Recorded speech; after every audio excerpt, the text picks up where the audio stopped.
Hi! So many people voted for a process video for my animations as a little 10k special, so here it is. Finally, after 3 weeks. Before I get started, let me just preface that I am in no way a professional.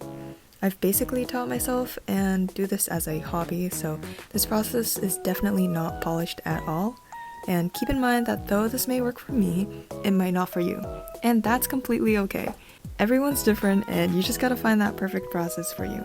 So my animation process is basically split into 3 sections: brainstorming, animating, I use Clipstudiopaint EX, and editing. And I use Sony Vegas Pro 16 for that. Depending on the type of vid, certain processes may be cut down or just completely skipped in general, but for the sake of this video, we're gonna go based off of these 2 right here. Brainstorming!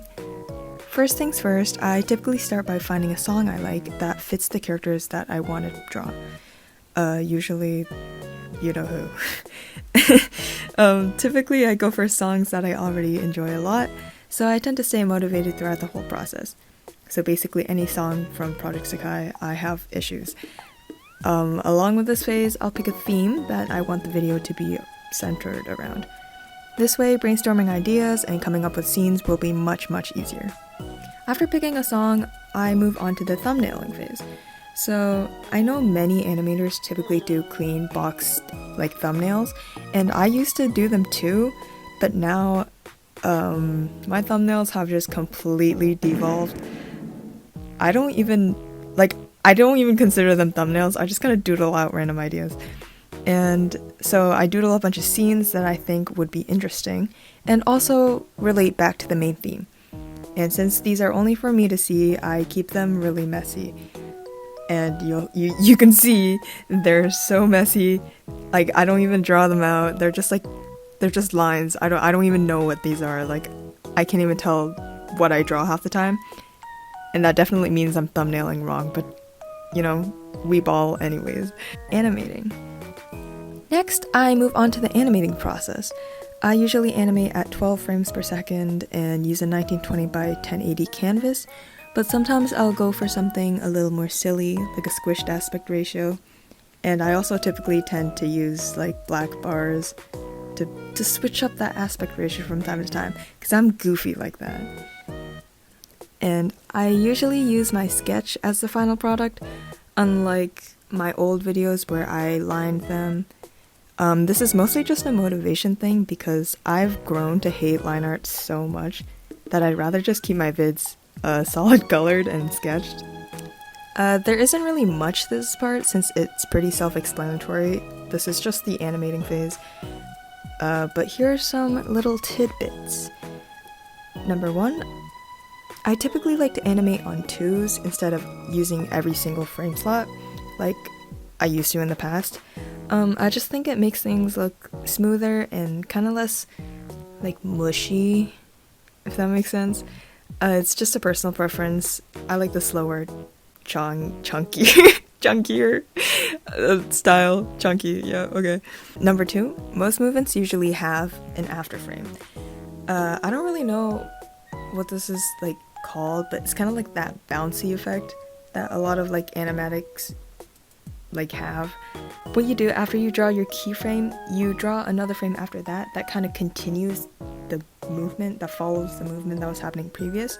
Just a little bit, not so much that it's an in-between kind of, but you hold it a little more, if that makes sense. And then you keep that for 2 or 3 frames, and then you bounce it back to the original. So you can see here, that's kind of what it looks like, yeah. Yeah. Number 3, this is more of a Clipstudiopaint tip, but auto actions when it comes to animating are literally your best friend. It makes coloring and blocking in things so much easier. This isn't a Clip Studio tutorial, but there is a really good one by Derek on YouTube. He even mentions the WAV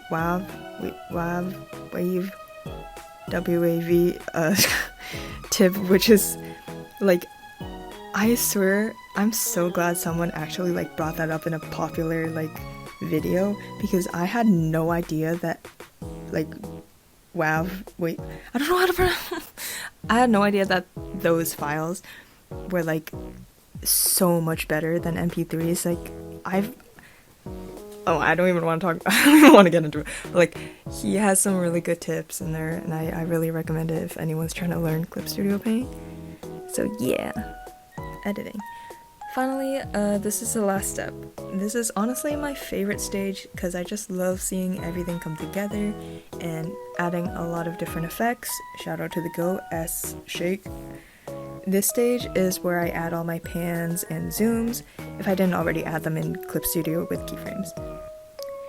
There's really no rhyme or reason as to where I add the camera movements. I usually just add them where I think looks nice, or if a shot is a little too still, I'll sneak one in there. And I personally use fast or linear keyframes, but sometimes I'll dabble in the slow ones too, usually after a fast one. So here's, you can see in the background, just a little bit of the editing stage. I'll be honest, my computer is so bad that like I could only record half the process of editing, so this is mostly just zooms and pans, I'm pretty sure. But yeah, it's a little bit of the process in the background. And then once I'm finally done, I just render, watch it a billion times to make sure I didn't accidentally somehow put my whole address in there, or like my full legal government name, without realizing. And once I'm 100% sure I didn't dox myself, I upload it. So yeah, that's basically it. Again, this is mostly just a simple guide that even I don't stick to 100% of the time. So if you're following this and it doesn't fit, that's completely fine. Just have fun with it. As long as you're creating something that you like, that is a-okay. And again, thank you all so much for 10K. You're all so cool. I love you. Parasocial, parasocial, parasocial. And I hope that this could help you with your own process somehow. Okay, bye.